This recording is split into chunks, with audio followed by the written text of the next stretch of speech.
ความรู้วิชากลับมาเฮ็ดเวียกการงานได้เป็นทหารสื่อสารในกองพันน้อยเลื่อนสั้นได้เป็นนายห้อยดีใจบ่น้อยย้อนบุญคุณครูเริ่มจากการเรียนขั้นอนุบาล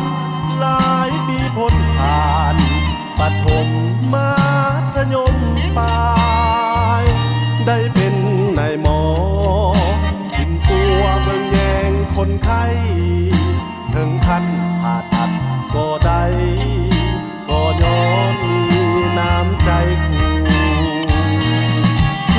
ทุกคนที่อยู่ในบนโลกนี้ได้เป็นภาษีไปรษณีย์การค้าการเงินเป็นนักบินเบิ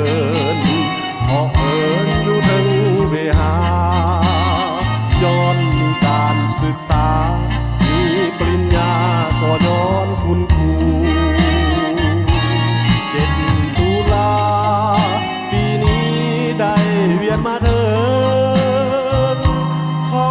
ให้ลื่นเริงสำราญเบิกบานดุลาอายุวันนะสุขายืนยาวเลื่อยไปพวกน้องขอมอบดอกไม้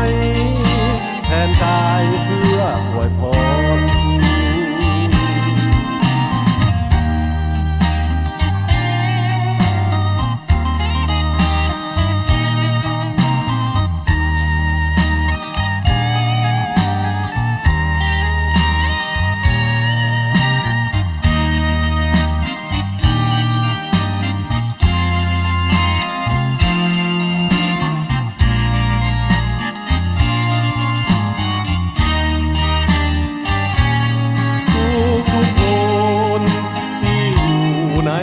บนโลกนี้ได้เป็นภาษีไปรษณีย์การค้าการเงินเป็นนักบินเบินเหาะเหินอยู่ถึงเวหาย้อนมีการศึกษามีปริญญาก็ย้อนคุณครู